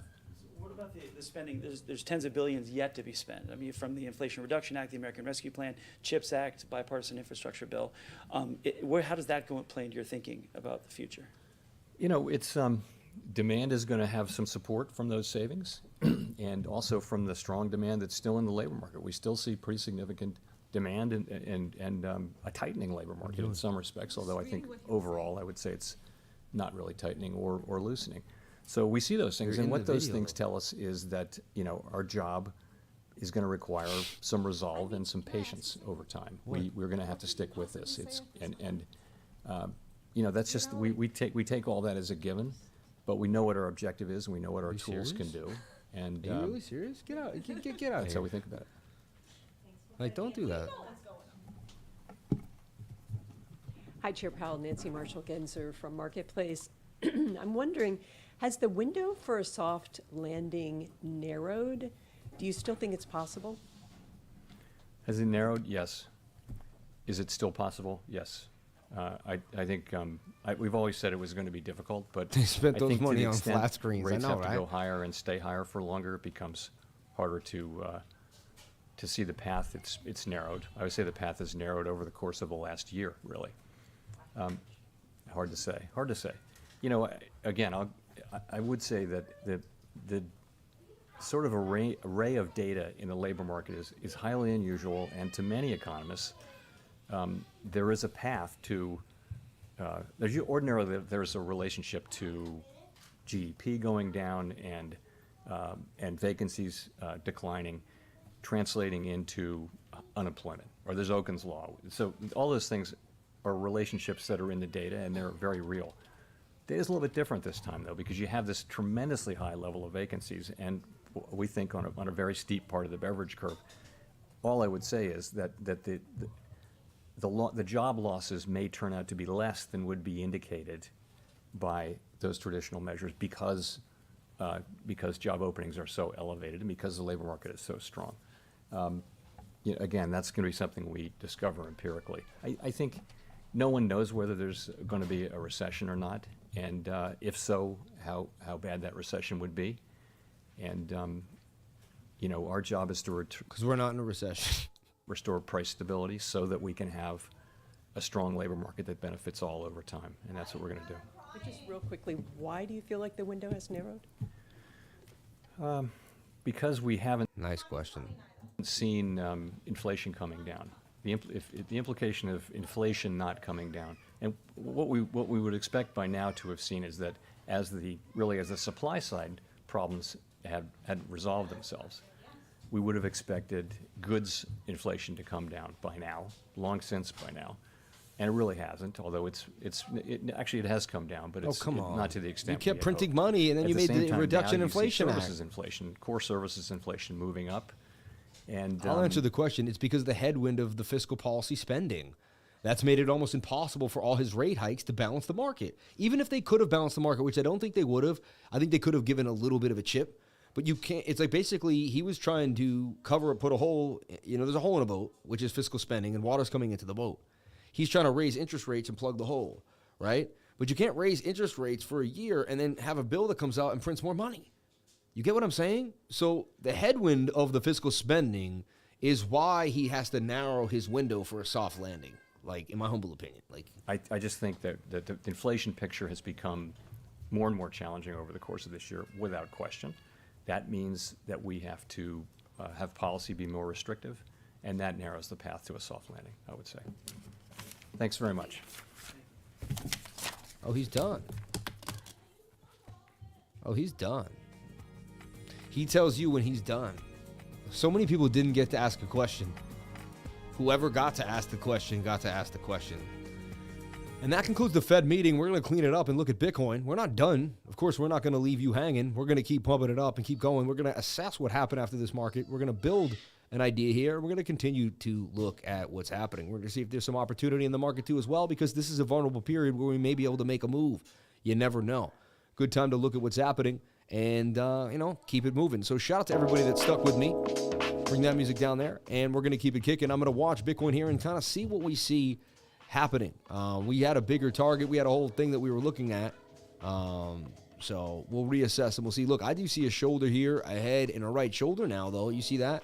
Kind of a shoulder, head, and a shoulder. It's not easy to see. I get it. Let's take a look at our 1 hour time frame. Did we lose position?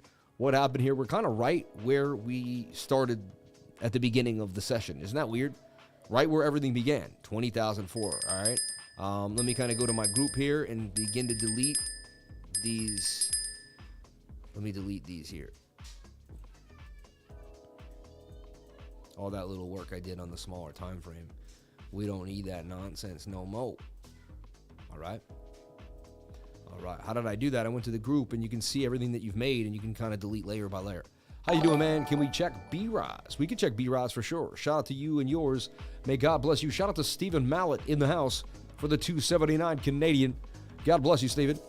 Thank you for jumping on in. So we take a look at the 1 hour time frame. When we see that indecision doji, we can kind of forget about it. We know that was a Fed meeting. At the end of the day, we stayed inside the pattern, and we're still oversold in the 1 hour time frame, or closer to it, maybe a bend up. The 15-minute has withstood a beat down and a beat up, and at the same time, it has stayed inside the pattern. I didn't care what happened today, as long as we kept this trend line whole. You see what I'm saying? As long as this trend line stayed whole. I don't know why it's not perfectly moved there. There, it moved back. Wow, that's weird. It wasn't there, and then it moved in. So we wanted to see this trend line hold. We want to stay inside the pattern. Super important. We're kind of hanging by a thread right now. Let's take a look at the 7-minute time frame oversold. So I like to get in when the 7's oversold. I do see this, though. This is kind of a shoulder, a head. You see this? And a right shoulder. It's hard to see, but see, that's a shoulder. That's a head. It could be a right shoulder. That could be a dump. You kind of see it here, too. Inside on the RSI. Okay? Not the best thing to look at. All right? Strong trend line. DXY pumped massively. We'll take a look at the DXY. I thought it dumped massively, honestly. It dumped pretty hard, too, though. Let's take a look. We'll get out of the 30-second chart, and we're going to see the levels that matter on the bigger time frames. All right? So, look, DXY. First, what it did is it took a nasty dump, then took a nasty pump. But, look, it's overbought when you look at it on the 1 hour time frame, and it's just at resistance.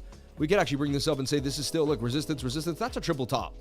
And we're at the top of this area, and I'm telling you right now, we swing that. That's a downtrend, slightly an uptrend, bearish divergence right there, telling me that it's likely we drop to the downside. So I'm looking for a dump here.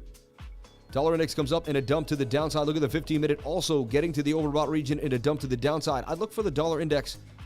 When in doubt, flag it out. Look for a flag here. If it could stay in the flag, Bart Simpson, I would like to see it kind of make an M and dump to the downside. But right now, we're out of resistance. We tried as hard as we could. Excuse me. But it looks likely that we dump all the way back here to the bottom of the pattern. I'm sticking to this idea with the bearish divergence for the dollar. All right. Bitcoin struggling at 20,373, and it's beginning to break my lower trend line. We do not want to see this trend break. Very important we stay inside the zone here, and Bitcoin stays in this zone, and this falling wedge breaks back to the upside. So we broke up, broke back down. Look, we broke out, broke back down. I mean, look at the volatility. So if you were trading leverage, you got absolutely rocked. Absolutely rocked. Of course you did. They took everyone on both sides of the fence. Anyone who decided they were going to play. So they used it. See, the big boys used this exactly to their advantage. So if you decided to try to ride this one way or the other, you got absolutely slammed.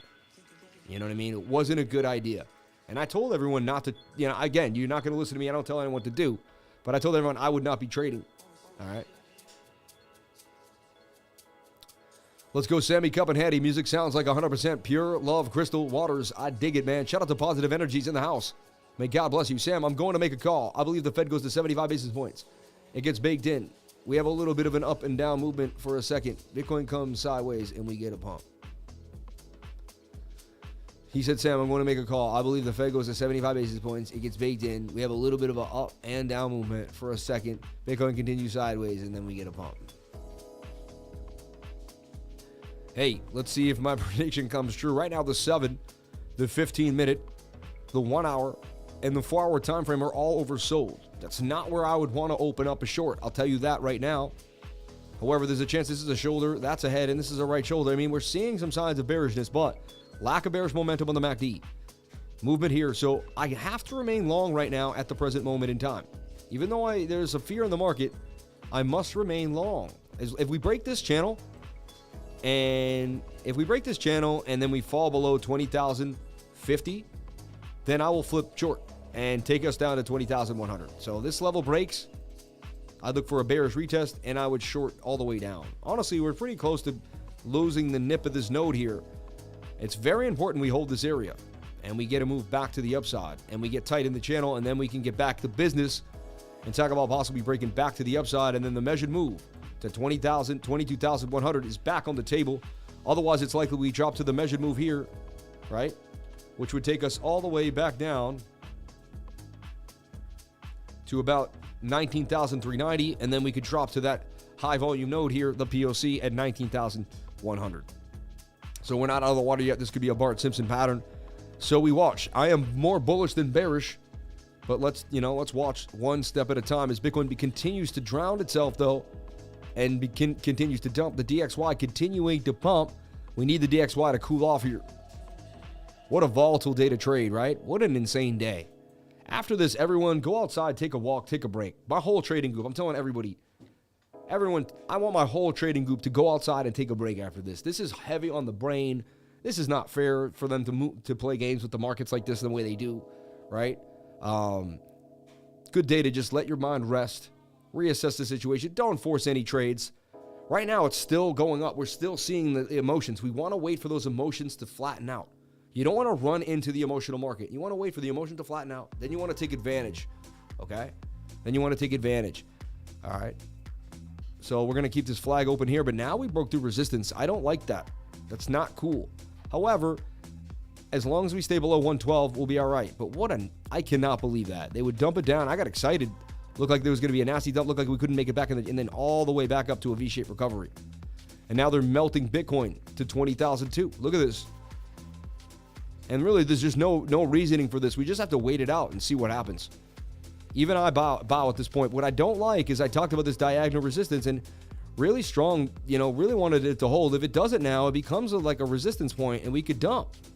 I can switch from bearish to bullish in 2 seconds based on a support or resistance. It was nice. We were above the point of control. Things were looking great. We got a V-shaped recovery back in here.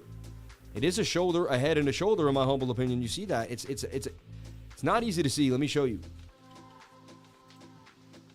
But I've seen so many patterns play out, and to me, it is what it is.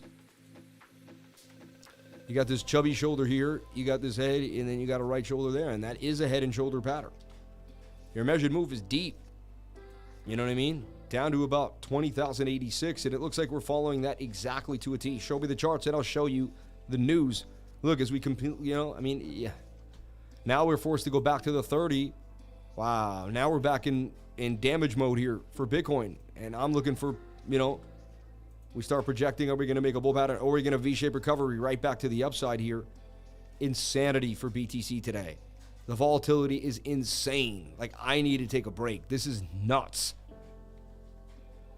Like, whew. Like, I really think I should go get a massage later on today and relax. This is insane. This is insane. Let's go, Sammy Cup and Handy. God bless you and yours. Okay, I didn't listen and aped in. I guess I had to learn these lessons myself. Just counting it as a DCA. Oof. Head and shoulder with a huge head. Feels like a fake out, another liquidity grab. I believe it could be, but the dollar index is flying though. So let's go getting it. Shout out to Andrew Simone, baby. I literally said small dump, big pump, and even bigger dump. Hey, you never know though. We could get an even bigger pump now. Look at that look at that move back up on the wick. And dude, we made the measured move. Can you believe that? Of that head and shoulder pattern. Pretty crazy, right? And we wicked right back up. This is insanity. It's insanity.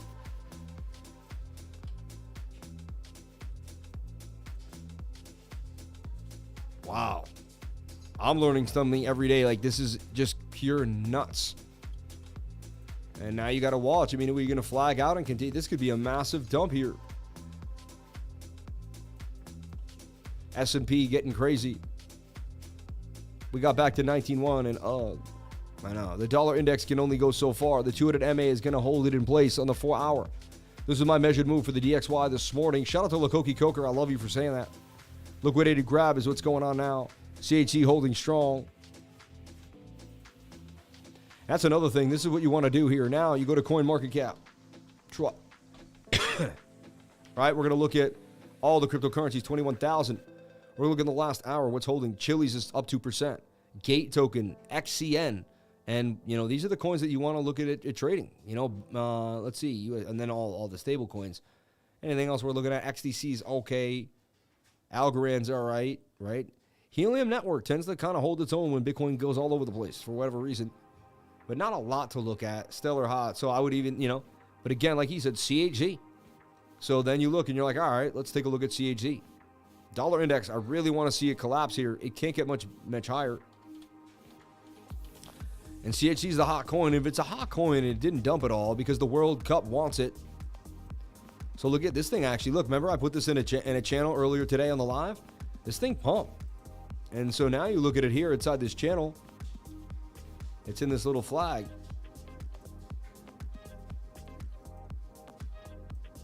Interesting enough, right? Who here has never been to my live stream before in their life? Who is here never been to the Crypto Lifer live stream? Let me know if you've never been here to the Crypto Lifer live stream. Let me know. Who here has never been to the Crypto Lifer live stream? My name is Sam Price. I grew up in Boston, Mass. I'm 39 years old, okay? Give you a little bit about who I am. I started trading in 2008, 2009 after the housing crisis. Started buying gold and silver. With my gold and silver purchases, I began to realize that you could make money trading gold and silver. Once I did that, I began to realize that you could trade the markets. I began trading the stock market. I then found out how Bitcoin looks a lot like gold, and I equated it to gold, and it changed my life. I then began to, trade Bitcoin. I started buying. I knew what Bitcoin was when it was $350. I learned about Ethereum when it was $9. I met a guy in the street that told me about it. By the time it went all the way to $89, I kicked myself. I had not gotten into Ethereum, and I watched it 10x in front of me.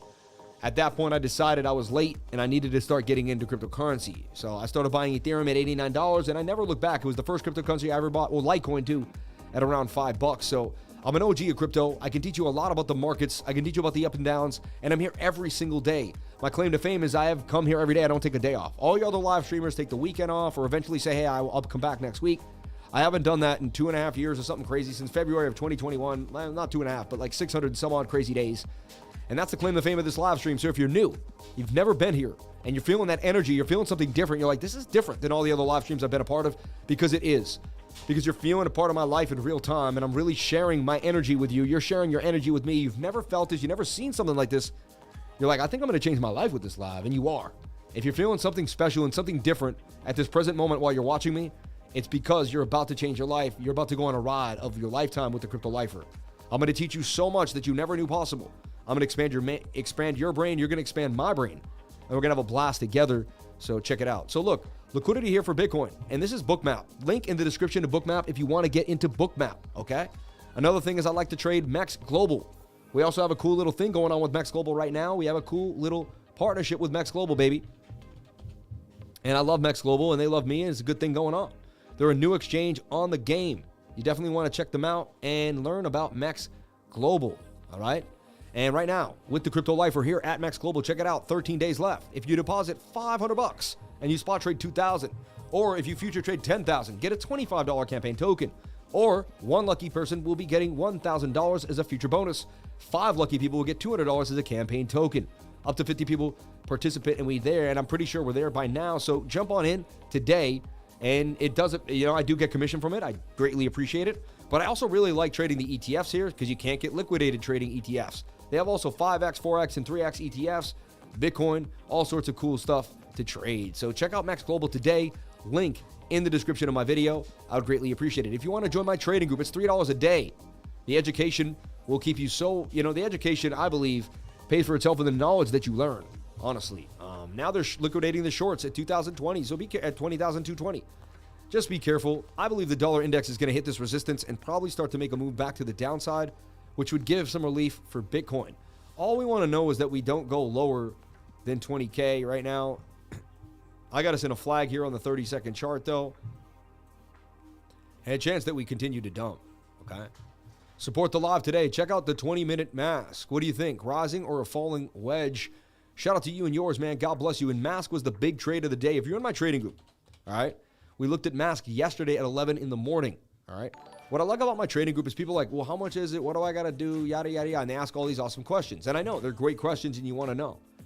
You can join my server free with the link that's pinned in the comment section. Right now, I have a link pinned in the comment section right there. Click on that. It's going to bring you here. You get free guides that most people would charge you $2,000, $3,000, at least $1,000 to $500 for. These will show you how to trade the market, teach you things that I know, and get you situated. Also showing you my teaching style and kind of what I'm all about. You'll love it. Look at all the likes. Look at all the people that are saying stuff. Also, look, you're on a great journey. It'll be over before you know it. And if you stick with it and you achieve financial freedom, you will miss the days when you were finding your way.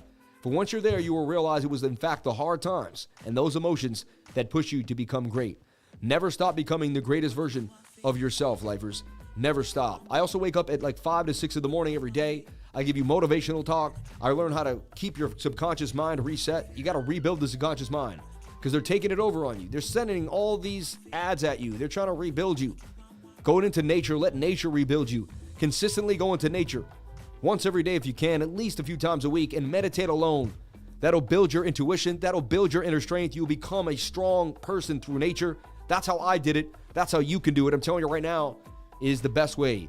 So I love you all, and I'm here to help you. And why do I talk so much about this idea is because when you're trying to learn and figure out your way, all right, there's a lot coming at you, and it's all vibration and energy, and nature will help you find the right vibration and the right energy. And also, it'll help you focus. So you said the 20-minute, I could go to the 30-minute. I mean, we're still in this tight channel. And honestly, of all the coins, Mask is still hot. You see this? Of all the coins, I mean, look, Bitcoin just went on a massive move to the upside. Did Mask do anything? No, it really didn't. Mask looks ready to pump to the upside, in my humble opinion, on the 30-minute chart. You said 20-minute, 30-minute, whatever you want. I mean, this looks like it could go up 50% gains, and it's the strongest coin for the day. We already took it for 95% gains. If you're in my trading group, you get to check on the gains right here. And if you look at the gains on the gains tab, right? And you look right here, you see Mask has boomed. It got tight in the channel, and this thing went up 95% exactly to the target that I had put out today at 11:50 in the morning, right? So one of the bigger gainers of the day, too. Mask at the top of the channel. I think it is the biggest gainer of the day. Titan and Mask have been going back and forth for the biggest gainers of the day. So the lifers, again, banging on them. You know what I mean? Hey, we even talked about CTI yesterday. So I like what I'm seeing for Mask. And if Bitcoin can stabilize here, you could see a big move for Mask coming. So, you know, if it ain't broke, don't fix it. Like, I just keep riding the trend. The trend is good. I keep riding it. You see what I'm saying? High risk, but it's the strongest setup today. It is. It really is. I mean, you can clearly see it. It held its own compared to the rest of the market. That's why I love crazy days. It helps. It's easier to identify the strong coins. You know what I mean? It's easier. And again, this could dump to the downside. This could be an M pattern. We are at resistance. We can't get above it. Anything is possible. Always have a stop loss. Always believe that it could go the other way. Never get into a trade and be like, oh, it didn't pump. You never know. I'm going for a run after work today, and I'm going to make sure it's out in nature. Luckily, some beautiful trails where I live. Nature meditation is the best. Tectonic is banging on them. All love, brother. Headed to Philly. Let's go, Phillies. Shout out to Andrew Simone. We love you, baby. Be safe, man. Hope you, I don't know if you're getting to see the game, but God bless the Phillies. Let's go on a nature walk. This is crazy. I gotta clear my head. I really have to go clear my head. This is insanity what happened today. $40.33 in chat revenue. 757 people on the live. 673 likes.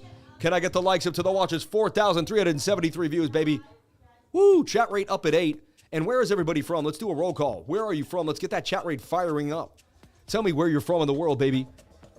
As we end the night, as we end the day, tell me where you're from in the world. DSLA is pumping, babe. We talked about DSLA, did we not? Let's take a look at that. That was one of my calls of the day that I really liked. It was hot. Woo! And there's my call for DSLA pumping to the upside. Bang, bang, bang. So the whole market slumps, and we get 28% because we're crypto lifers.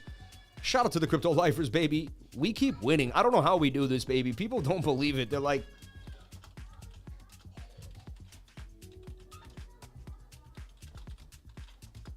it's hard work when you don't take a day off. Because all week long, I was working last week, 16, 14-hour days. All that hard work and analysis is now coming to fruition this week. All the hard work I do this week comes into fruition next week. And every time you keep working, you just keep reaping the benefits of your hard work, and I don't take days off. So on Monday, I get to work from last Friday and Saturday. On Tuesday, it's Monday and Sunday. On Wednesday, it's Saturday, Sunday and Monday. It's like, you get it? I keep cascading the flow of energy.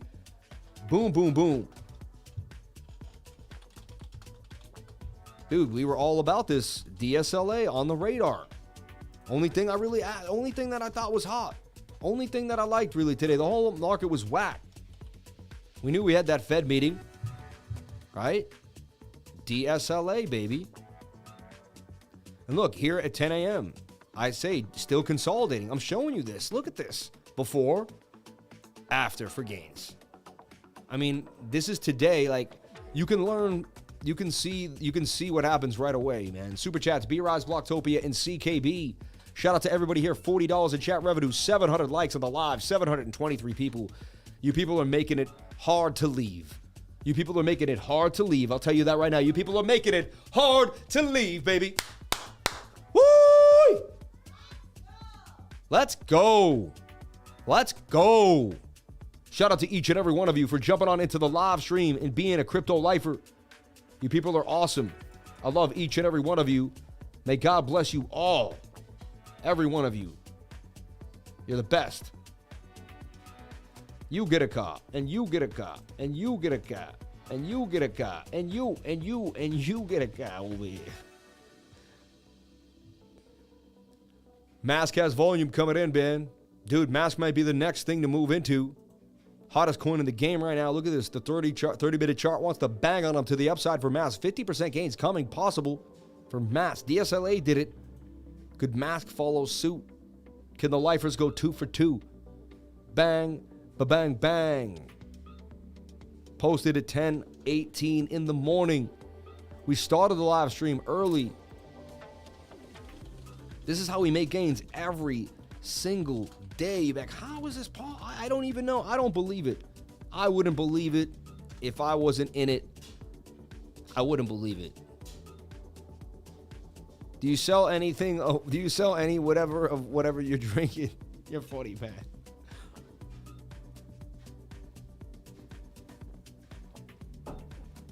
Wow, man. GALA also on my radar because it got sold off so hard. I got it in this falling wedge. I believe GALA could do some damage. Look at this cup and handle for GALA, right? 31% gains coming out of GALA possibly. I would keep GALA on the radar for sure. I joined the group for 1 month and I had some issues. I'm a total beginner and saw some videos of yours. If someone can assist and show me the way, I'll be thankful. Thanks for all your info you provide. I mean, all you have to do is follow the directions, my man. Like, that's all you have to do. You have to join the group, right? Then you have to go here to the learning library. You have to take the learning library's videos seriously and watch every single one of them, right? You have to go to the first thing you got to do is watch the free guides, right? And it's going to show you how to use, all the guides that I'm teaching you. It's going to show you how to use the Discord too, all right? Where's the Discord video? It should be in here, man. It's kind of weird, right? Oh, watch first, right here. Immediately watch this first, which is how to circumvent the Discord. You probably just you got to follow directions. A lot of people just jump in. They don't follow directions, man. You got to follow the directions that I've set for you. Watch first. Watch the free guides, right? Then you jump into the learning library because that's what it told you to do. Then you start consuming all this content, right? If you still need help, you take my beginner's course for $60. It would change your life. If you're having any issues and you don't take the beginner's course, I mean, that's going to solve your problems immediately. You know what I mean? Like immediately. So, and it's $60. Like, let's get real. Like, people spend, that's like a dinner for two now. Like, let's get real. And I know not people have tons of money, but that's an investment that you can keep for the rest of your life. You know what I mean? It's not like a pair of shoes that you're going to throw out in a month. That's an investment you can keep for the rest of your life. I don't like this. This is like, you know, I'm going to get off the 30-second chart soon, but Bitcoin's got to get back above 20,400 to remain bullish. It's a bearish move so far for Bitcoin, and it got rejected. This could be a bearish retest. What do you think about the Bybit token, next BNB? It could be. They're not my favorite organization. You know what I mean? So, BRISE and BLOK.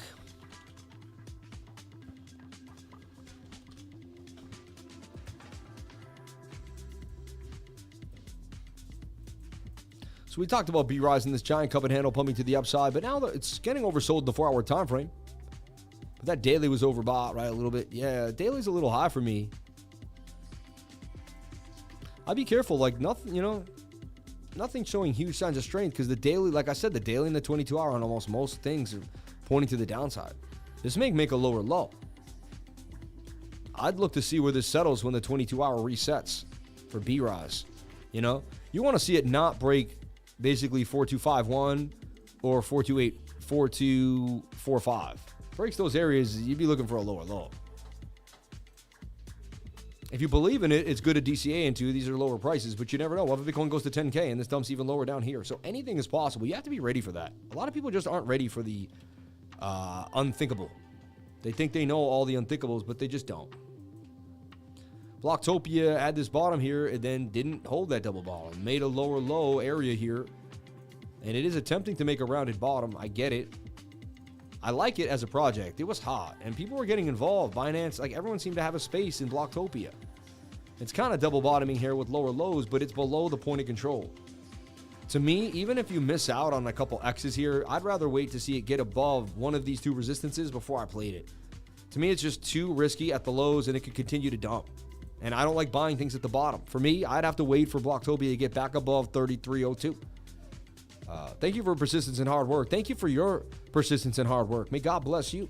Because if you came to my channel, that means you like to get it in, and probably means you're trying to get it in every single day. So may God bless you and yours. Let's take a look at CKB and a falling wedge. It's at the bottom. I met the founders and the CEOs of this thing, and it's like everything else. It's all watching if Bitcoin bottomed or not, and they're all at these bottom areas. And if Bitcoin can rip back up, these will too. And if Bitcoin dumps, these will don't. It's that simple. You just got to track Bitcoin and watch Bitcoin closely. And if Bitcoin starts to make a bit of a move, then you can DCA into these coins. If it's not, then you got to be careful. And right now, it's Bitcoin, Bitcoin, Bitcoin. You can see they're all following Bitcoin. It is what it is now. This could be making what's called a famous Adam and Eve double bottom. Here's your Adam.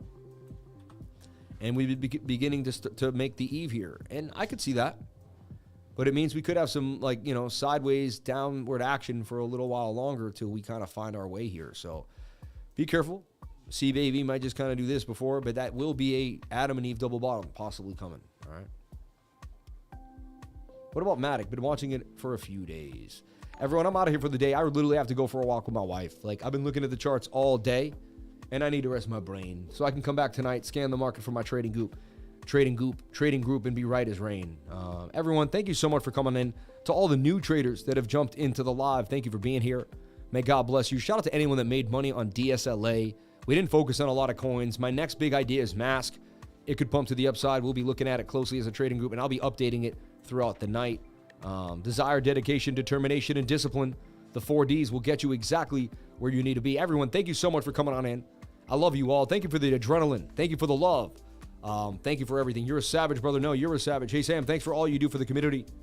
Here it's 1 a.m. Shout out to Mukaram Khalil. May God bless you, man. Awesome stream. God bless and peace out. Everyone, thank you for being here. And I'll see you on the next live stream. Please comment, like, and subscribe. Hit the bell for notifications. You can find out when I post my next video. Remember, if you came to the channel, then you're already doing the right thing. Crypto is life. I'm taking the tie off. I'm done. I'm done.